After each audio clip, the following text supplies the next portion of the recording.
Timo Werner is coming out and essentially blaming Romelu Lukaku, Thomas Tuchel and Chelsea for the reasons he failed at Chelsea. Jorginho comes out with the blatant truth to why he was sold and why he decided to join Arsenal. Christian Pulisic has a fee set on his head for what is going to cost to get him out of Chelsea this summer.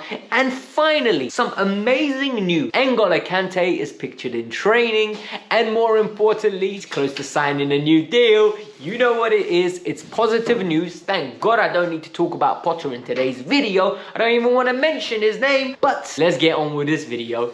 You just got the rundown order, and that rundown order was amazing, and I know you're going to stay tuned because you made it this far. But welcome to the Kavkas View, guys, and in today's video, we have got a jam-packed one. But before, it's a shameless little plug that needs to be said so all of you can support the channel. Number one, we want you to hit that like button because you're happy N'Golo Kante signing a new deal. So please go ahead and do that. It really does the world of difference with the algorithm. Number two, subscribe to the channel because you appreciate the content. And number three, in the pinned comment is my Instagram. Go and follow me on Instagram and DM me any football related questions, Chelsea or non-Chelsea related. I like to have conversations about football and build a great community. Bratuchi, we need to stick together. So let's start. Alright, so what happened with Timo Werner? Let me give you guys a quick refresher course, like last time on the Kavkas. Well, Timo Werner joined Chelsea. A lot of people got excited, a lot of people gassed him up, a lot of people said he was going to be the answer to our prayers. He had a very up and down first season. I think he got 15 goals and 13 assists. He won the Champions League with us. He played a great role in the whole run. Yet, in that summer, everyone still said the same thing. Timo Werner is not the solution. We need to go and get a proper number 9.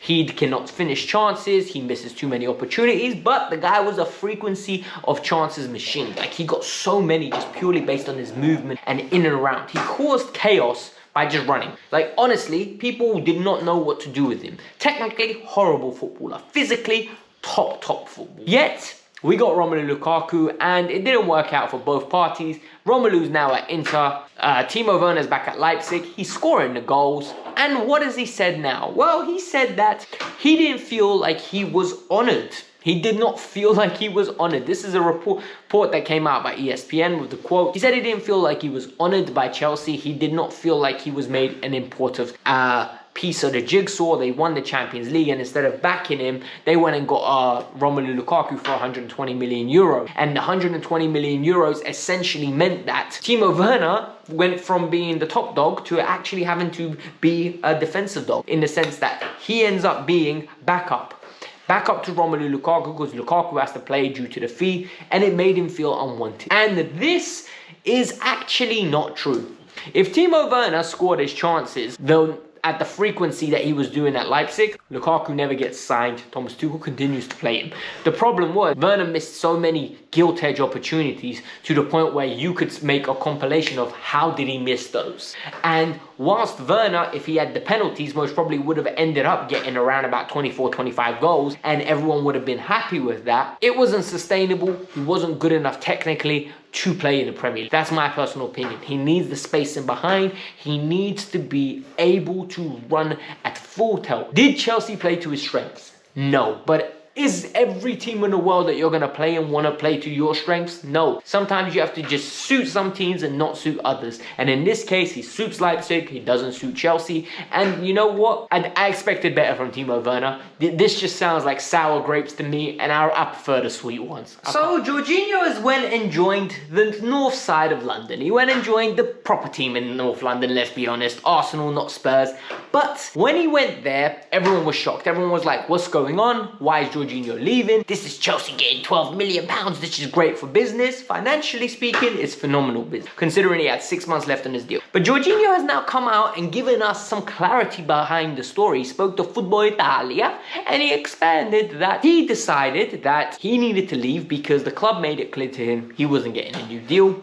He wasn't part of the plans, and he felt like an auxiliary piece and not the main sound port in the team. What is very evident is that this is a feeling most probably generated from the top down, because we're seeing it with Aubameyang, We saw it with Jorginho. Potter was playing Jorginho on a consistent basis. Jorginho was a mainstay in the team. Jorginho was getting regular minutes. Jorginho was lent on by Graham Potter, whether it was in the initial stage where he first came in, or whether it was to the latter stage of his time at Chelsea. Yet, Jorginho was communicated that his services were no longer needed and he surplus to requirement. So Jorginho moved on. This is a very interesting way of doing business, you know, because if the manager rates the player, the coach, and the board of directors or the recruitment team think he's surplus to requirements, they're going to move him on. I'm guessing it's each to their own. I just don't like the way that they handled it with a club cult hero. Because say what you want about Jorginho. Jorginho goes down as top 10 Chelsea midfielders of all time. That's how decorated he is.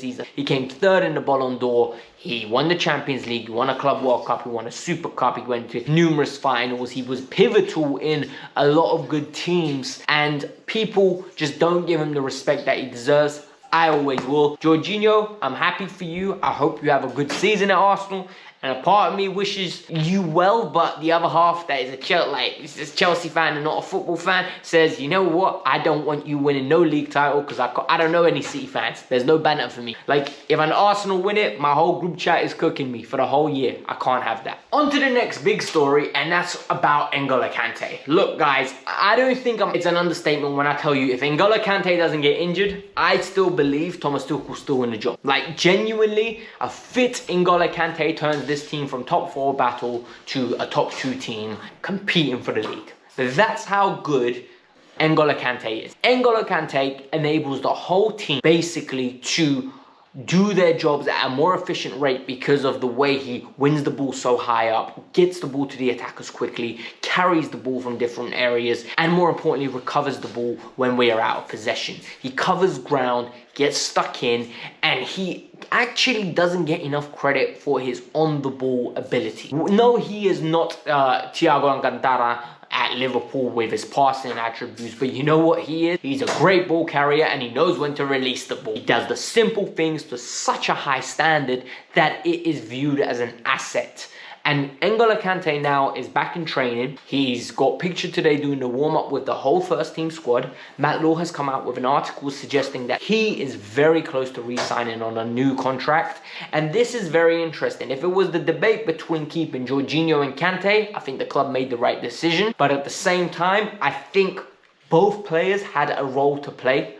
The one I would have moved is Mateo Kovacic. A lot of you are going to get at me for that. I would still get rid of Conor Gallagher. I'm keeping Ruben Loftus-Cheek next to Enzo Fernandez. And all of a sudden, I think we've got a nice blend of midfield there. We've got 4 players, maybe get another midfielder, like an auxiliary piece like a Paulinho from Fulham. And then I think we're in the money. I think we've got a great midfield that's ready to compete next year. And when I say compete, I want the title next year. Because we've spent enough money. We've got enough players that are of a good standard that could deliver regular results, and N'Golo Kante is one of them. This is great news for the club, this is great news for the fans, and hopefully we get him on the pitch before Dortmund, because he could be the pivotal difference between us winning that tie and losing that tie. I know that's a lot of pressure to put on a guy that hasn't played football in a while. I think it's been 4 months. It has to be. And finally, Christian Pulisic, Captain America. Look, Pulisic got injured, in my opinion, again at the wrong time, where now all of a sudden Christian Pulisic's career at Chelsea looks over. Rumours had it that Christian Pulisic was going to leave the club in January if he stayed fit, but the injury has postponed the move, and now he's available in the summer for £35 million. A club can acquire the services of Christian Pulisic for £35 million this summer as long as they put the money up front. This is a good move for all parties interested. Chelsea get rid of an asset that at the moment is just wasted. Christian Pulisic gets to reignite his career once again. It happened at Dortmund where it flustered out and the flame needed to get reignited, and he joined Chelsea and he reignited it slightly, but then his injury record and his inconsistent performances flamed out again, and now he just needs another G-Shock. He literally needs another plug-in where you get that quick hit, and he needs to go somewhere and just play football. The kid's got talent. He's got a great knack for getting goals. Sometimes you just wonder, there are players that know how to be at the right place at the right time, and it's a skill that is extremely underrated. And in my opinion, Pulisic has that, one of the best in the squad. He reminds me of a Pedro in the sense that he knows where to be, to tap it in, and sometimes he can do just something out of the blue with a beautiful strike from far. He needs to go and play. AC Milan are interested. I think that would be a great home for him. I think the lack of physicality in that league would be phenomenal for Christian Pulisic, and I do think he needs to move on. 35 million is great business for Chelsea as well. It didn't work out, sadly, but it is what it is. Guys, I hope you lot enjoyed the stories today. Let's summarize it from the top to bottom. Timo Werner came out with sour grapes. He's blaming Tuchel and Romelu Lukaku for it not working out at Chelsea. Jorginho exposes the real truth behind why he left. He basically was told he was surplus to requirement and he decided to move on. N'Golo Kante's back in first team training, and hopefully you can get him up to speed and play against Leeds. Just a little part. And finally, the big news as well with Christian Pulisic, 35 million is placed on his head top. He potentially will be leaving in the summer, which will deflate the squad in the sense that it's a bloated squad at this moment in time. Too many players, so that's good news. Hit the like button, subscribe to the channel. I hope you lot enjoyed it. Peace out. I'm out. Bye.